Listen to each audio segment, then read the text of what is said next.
Hello दोस्तों, मैं दीपक अपने चैनल जी के विद दीपक में आप सभी का स्वागत करता हूं। आज हम पढ़ेंगे भारतीय संविधान सभा के बारे में।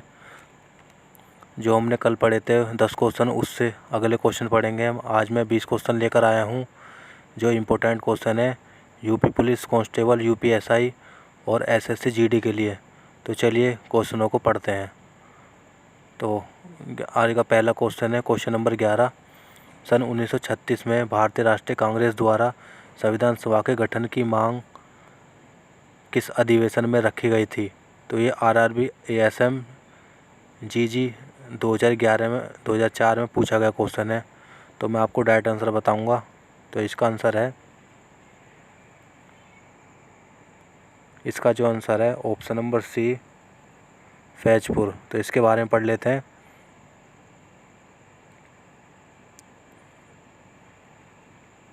सन 1936 में भारतीय राष्ट्रीय कांग्रेस द्वारा संविधान सभा के गठन की मांग फैजपुर हुए अधिवेशन में रखी गई थी। नेक्स्ट क्वेश्चन देखते हैं।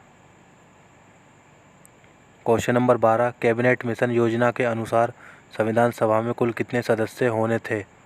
तो इसका आंसर है ऑप्शन नंबर ए, 389। इसके बारे में पढ़ते हैं। प्रस्तावित संविधान सभा में 389 सदस्य होने थे, जिनमें से 292 सदस्य भारतीय प्रांतों से, 4 मुख्य आयुक्तों के राज्यों से तथा 93 देशी रियासतों से चुने जाने थे। यह एक उपयुक्त एवं लोकतांत्रिक व्यवस्था थी जो कि परिमाण पर आधारित नहीं थी। आगे देखते हैं।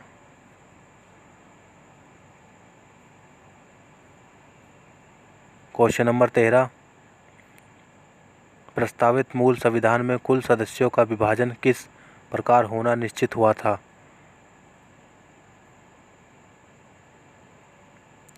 जो इसका आंसर है ऑप्शन नंबर डी, उपयुक्त सभी। तो यानी इसमें कहना चाहता है यानी ब्रिटिश प्रांतों के 292 प्रतिनिधि, ये भी सही है। देशी रियासतों के 93 प्रतिनिधि, ये सही था। मुख्य कमिश्नरी क्षेत्र के 4 प्रतिनिधि, ये भी सही है। यानी तीनों सही हैं। इसके बारे में पढ़ते हैं। प्रस्तावित संविधान सभा में 389 सदस्य होने थे, जिनमें से 292 सदस्य भारतीय प्रांतों से, 4 मुख्य आयुक्तों के राज्यों से तथा 93 देशी रियासतों से चुने जाने थे। यह एक उपयुक्त एवं लोकतांत्रिक व्यवस्था थी जो कि परिमाण पर आधारित नहीं थी। आगे पढ़ते हैं। आगे देखते हैं नेक्स्ट क्वेश्चन। Question number 14। संविधान सभा के विभिन्न प्रांतों के लिए 292 सदस्यों का निर्वाचन होना था। इनमें से कांग्रेस के कितने प्रतिनिधि निर्वाचित होकर आए? तो इसका आंसर है ऑप्शन नंबर बी, 208। चलो इसके बारे में पढ़ते हैं। संविधान सभा के विभिन्न प्रांतों के लिए 292 सदस्यों का निर्वाचन होना था। इनमें से कांग्रेस के 208 प्रतिनिधि निर्वाचित होकर आए थे। नेक्स्ट क्वेश्चन देखते हैं। Question number 15। पुनर्गठन के फलस्वरूप वर्ष 1947 में संविधान सभा के सदस्यों की संख्या कितनी रह गई?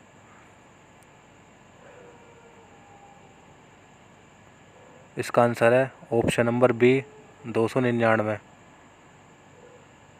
इसके बारे में पढ़ते हैं। देश विभाजन के बाद संविधान सभा का पुनर्गठन 31 अक्टूबर 1947 ईस्वी को किया गया और 31 दिसंबर 1947 ईस्वी को संविधान सभा के सदस्यों की कुल संख्या 299 थी, जिसमें प्रांतीय सदस्यों की संख्या एवं देशी रियासतों के सदस्यों की संख्या 70 थी। नेक्स्ट क्वेश्चन देखते हैं। Question number 16। संविधान सभा पुनर्गठित में देशी रियासतों के लिए कितने प्रतिनिधि थे? इसका आंसर है ऑप्शन नंबर बी, 70। इसके बारे में पढ़ते हैं। संविधान सभा पुनर्गठित देशी रियासतों के लिए 70 प्रतिनिधित्व थे। आगे देखते हैं। Question number 17। पुनर्गठित संविधान सभा में विभिन्न प्रांतों के लिए कितने प्रतिनिधि थे? तो इसका आंसर ऑप्शन नंबर बी 229। इसके बारे में पढ़ते हैं। पुनर्गठित संविधान सभा में विभिन्न प्रांतों के कितने प्रतिनिधि थे? ये थे 229 थे। नेक्स्ट क्वेश्चन देखते हैं। Question number 18। कैबिनेट मिशन योजना के अंतर्गत संविधान निर्मात्री परिषद में प्रत्येक प्रांत की आवंटित सदस्य संख्या निर्धारित करने के लिए एक प्रतिनिधित्व कितनी जनसंख्या के अनुपात में था? ये क्वेश्चन यूपी पीसीएस 2001 में पूछा गया क्वेश्चन है। इसका आंसर है ऑप्शन नंबर बी 10 लाख व्यक्ति। इसके बारे में पढ़ते हैं। कैबिनेट मिशन 24 मार्च 1946 ईस्वी को दिल्ली पहुंचा। इसके शिष्टमंडल में कुल 3 सदस्य थे। भारत सचिव पैंथिक लॉरेंस, व्यापार बोर्ड के अध्यक्ष स्टेफर्ड क्रिप्स और नौसेना के प्रमुख एवी अलेक्जेंडर। 16 मई 1946 ईस्वी को कैबिनेट मिशन ने अपनी रिपोर्ट प्रस्तुत की थी। ये कभी कभी ये पूछ लेता है कि कैबिनेट मिशन ने अपनी रिपोर्ट प्रस्तुत कब की थी, तो हमें जब अगर ये पूछता है तो हमें बताना पड़ेगा 16 मई 1946 को। ये भी क्वेश्चन बनता है। नेक्स्ट क्वेश्चन देखते हैं और देखते हैं इसके बारे में। संविधान सभा के गठन के संबंध में मिशन ने वयस्क मताधिकार पर आधारित निर्वाचन से इनकार कर दिया क्योंकि इसमें अत्यंत विलंब होगा। यह व्यवस्था की गई कि संविधान निर्मात्री सभा का गठन अप्रत्यक्ष निर्वाचन द्वारा किया जाना चाहिए। इस उद्देश्य से प्रत्येक प्रांत को उसकी जनसंख्या के अनुपात में कुछ स्थान आवंटित किया जाना चाहिए, जो सामान्यतः 10 लाख की जनसंख्या पर एक होगा। नेक्स्ट क्वेश्चन देखें। Question number 19। संविधान सभा के सदस्यों को निम्न में से किसने प्रत्यक्ष रूप से निर्वाचित किया? इसका आंसर है ऑप्शन नंबर ए प्रांतों की विधानसभा। इसके बारे में पढ़ लेते हैं। संविधान सभा के सदस्यों को प्रांतों की विधानसभा ने प्रत्यक्ष रूप से निर्वाचित किया था। नेक्स्ट क्वेश्चन देखें। Question number 20। संविधान सभा में किस प्रांत का प्रतिनिधित्व सबसे अधिक था? तो ये क्वेश्चन तो पता ही होगी। इसका आंसर है ऑप्शन नंबर डी संयुक्त प्रांत, जो अब उत्तर प्रदेश कहलाता है। यानी पहले उत्तर प्रदेश का नाम संयुक्त प्रांत कहते थे। ये भी पूछा गया क्वेश्चन है यूपी पुलिस कांस्टेबल में, ये भी याद रखना। नेक्स्ट क्वेश्चन इसके बारे में पढ़ लेते हैं। संयुक्त प्रांत या यूनाइटेड प्रोविंस ब्रिटिशकालीन भारत में तथा भारत के स्वतंत्र होने के बाद तक एक प्रमुख प्रांत था। यह 1 अप्रैल 1937 को अस्तित्व में आया, जब तत्कालीन अंग्रेज़ों ने यूनाइटेड प्रोविंसेस को छोटा किया। इसके अंतर्गत लगभग वही भूभाग आता था जो वर्तमान में उत्तर प्रदेश और उत्तराखंड को मिलाकर बनता है। मैंने आपको बताया था पीछे, ये संयुक्त प्रांत पहले उत्तर प्रदेश और उत्तराखंड को मिलाकर बना था। नेक्स्ट क्वेश्चन देखते हैं। Question number 21। संविधान सभा में किस देशी रियासतों के प्रतिनिधि ने भाग नहीं लिया? ये कई बार पूछा गया क्वेश्चन है एसएससी में, ये इम्पोर्टेंट क्वेश्चन है। तो इसका जो आंसर है, इसका आंसर है हैदराबाद। यानी हैदराबाद ने देशी रियासत प्रतिनिधि ने भाग नहीं लिया था। इसके बारे में पढ़ते हैं। हैदराबाद एक ऐसी रियासत थी जिसके प्रतिनिधि संविधान सभा में सम्मिलित नहीं हुए थे। हैदराबाद को भारत में शामिल करने के लिए जो सैन्य अभियान चलाया गया उसे ऑपरेशन पोलो कहा जाता है। इस अभियान की ज़रूरत इसलिए पड़ी क्योंकि हैदराबाद के निज़ाम ने भारत में शामिल होने की बजाय स्वतंत्र रहने का फैसला किया। तो इसीलिए हैदराबाद देशी रियासत प्रतिनिधि में भाग नहीं लिया था। नेक्स्ट क्वेश्चन देखते हैं। Question number 22। भीमराव अंबेडकर का संविधान सभा में निर्वाचन हुआ था। यानी पूछना चाह रहा है भीमराव अंबेडकर का किस जगह से संविधान सभा में निर्वाचन हुआ था। ये IAS 1996 में पूछा गया क्वेश्चन है, इम्पोर्टेंट क्वेश्चन है। तो इसका आंसर है पश्चिम बंगाल।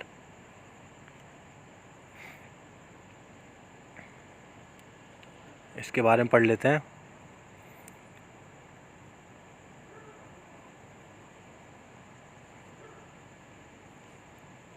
BN राव द्वारा किए गए संविधान के प्रारूप पर विचार विमर्श करने के लिए संविधान सभा द्वारा 29 अगस्त 1947 को एक संकल्प पारित करके प्रारूप समिति का गठन किया गया तथा इसके अध्यक्ष के रूप में डॉक्टर भीमराव अंबेडकर को चुना गया। संविधान सभा में अंबेडकर का निर्वाचन पश्चिम बंगाल से हुआ था। नेक्स्ट क्वेश्चन देखें। क्वेश्चन नंबर 23, मुस्लिम लीग ने किस कारण संविधान सभा का बहिष्कार किया? तो इसका आंसर है ऑप्शन नंबर सी, मुस्लिम लीग के लिए एक अलग संविधान सभा चाहता था। यानी इसी मारे इसने पूछा मुस्लिम लीग ने किस कारण संविधान सभा का बहिष्कार किया था। तो ये मुस्लिम लीग मुस्लिमों के लिए एक अलग संविधान सभा चाहता था। इसके बारे में पढ़ते हैं। मुस्लिम लीग ने संविधान सभा का बहिष्कार इसलिए किया क्योंकि मुस्लिम लीग मुसलमानों के लिए एक अलग संविधान सभा चाहता था। नेक्स्ट क्वेश्चन देखते हैं। क्वेश्चन नंबर 24, संविधान सभा का चुनाव निम्न में से किस आधार पर हुआ?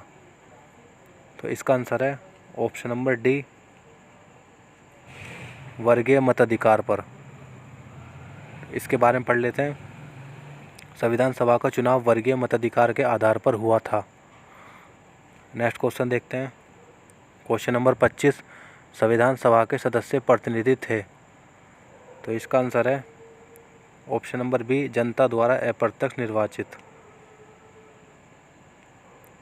इसके बारे में पढ़ते हैं। भारतीय संविधान सभा में प्रायः सभी संप्रदायों के प्रतिनिधि शामिल थे। उसमें हिंदू, मुस्लिम, सिख, अनुसूचित जातियों के प्रतिनिधियों के साथ साथ ईसाई, पारसी तथा एंग्लो इंडियन समुदाय के भी प्रतिनिधि थे। महिलाओं की प्रतिनिधि के रूप में पंडित विजय लक्ष्मी, दुर्गाबाई, सरोजिनी नायडू तथा बेगम रसूल थी। इस प्रकार ऑस्टिन के शब्दों में भारतीय संविधान की एक लघु झांकी प्रस्तुत की गई। यह सही है कि संविधान सभा का निर्वाचन अप्रत्यक्ष रूप से किया गया था और इस आधार पर यह भारतीय जनता के प्रति उत्तरदायी नहीं थी, परंतु एक प्रातिनिधिक संस्था अवश्य थी। नेक्स्ट क्वेश्चन देखते हैं। क्वेश्चन नंबर 26, भारतीय संविधान निर्मात्री सभा। तो इसका आंसर है ऑप्शन नंबर बी, प्रांतीय विधानसभाओं द्वारा परोक्ष रूप से अनुपातिक प्रतिनिधि प्रणाली द्वारा चुनी गई थी। यानी ये कह रहा भारतीय संविधान निर्मात्री सभा थी, प्रांतीय विधानसभाओं द्वारा परोक्ष रूप से अनुपातिक प्रतिनिधित्व प्रणाली द्वारा चुनी गई थी। इसके बारे में पढ़ लेते हैं।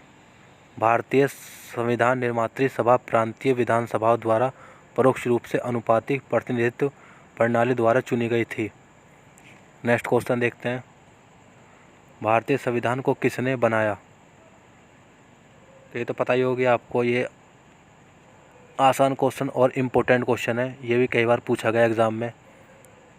तो हमारा जो इसका आंसर है, इसका आंसर है ऑप्शन नंबर ए, संविधान सभा ने। इसके बारे में पढ़ लेते हैं। भारत का संविधान भारत का सर्वोच्च विधान है जो संविधान सभा द्वारा 26 नवंबर 1949 को पारित हुआ था तथा 26 जनवरी 1950 से प्रभावी हुआ। यह दिन 26 नवंबर यानी भारत के संविधान दिवस के रूप में घोषित किया गया, जबकि 26 जनवरी का दिन भारत में गणतंत्र दिवस के रूप में मनाया जाता है। भारत का संविधान विश्व के किसी भी गणतांत्रिक देश का सबसे लंबा लिखित संविधान है। अगर आपसे पूछता है कि विश्व का सबसे लिखित संविधान कौन सा है, तो आपको बताना भारत का। अगर वैसे पूछे कि विश्व का सबसे बड़ा संविधान, तो वो US से। ठीक है, नेक्स्ट क्वेश्चन देखते हैं। क्वेश्चन नंबर 28, संविधान सभा के लिए चुनाव कब संपन्न हुए? तो इसका आंसर है ऑप्शन नंबर बी, 1946 में। इसके बारे में पढ़ते हैं। कैबिनेट मिशन की संस्तुतियों के आधार पर भारतीय संविधान का निर्माण करने वाली संविधान सभा का गठन जुलाई 1946 में हुआ था। नेक्स्ट क्वेश्चन देखते हैं। क्वेश्चन नंबर 29, भारतीय संविधान सभा की स्थापना कब हुई? ये तो आसान क्वेश्चन है, आपको पता होगी। तो इसका आंसर है ऑप्शन नंबर बी, 9 दिसंबर 1946 ईस्वी। इसके बारे में पढ़ते हैं। भारतीय संविधान सभा की स्थापना 9 दिसंबर 1946 को उसकी प्रथम बैठक के आरंभ होने के साथ हुई थी। 20 नवंबर 1946 को वायसराय ने निर्वाचित प्रतिनिधियों को आमंत्रित किया कि वे 9 दिसंबर 1946 को संविधान सभा की पहली बैठक में उपस्थित हों। आज का लास्ट क्वेश्चन देखते हैं। क्वेश्चन नंबर 30, संविधान सभा का प्रथम अधिवेशन कहाँ हुआ था? तो इसका आंसर है ऑप्शन नंबर डी, दिल्ली में। इसके बारे में पढ़ते हैं। संविधान सभा की प्रथम अधिवेशन 9 दिसंबर 1946 को संसद भवन के केंद्रीय कक्ष दिल्ली में प्रारंभ हुआ था। सचिंदर सिन्हा इसके अस्थायी अध्यक्ष चुने गए थे। बाद में 11 दिसंबर 1946 को डॉक्टर राजेंद्र प्रसाद को स्थायी अध्यक्ष चुना गया तथा उनकी अध्यक्षता में संविधान निर्माण प्रक्रिया प्रारंभ हुई। दोस्तों, आज इतने ही क्वेश्चन, 20 क्वेश्चन, ये इम्पोर्टेंट क्वेश्चन है। अगर क्वेश्चन अच्छे लगे तो वीडियो को लाइक और मेरे चैनल को सब्सक्राइब करें और ज़्यादा से ज़्यादा वीडियो को शेयर करें। ओके, जय हिंद, जय भारत।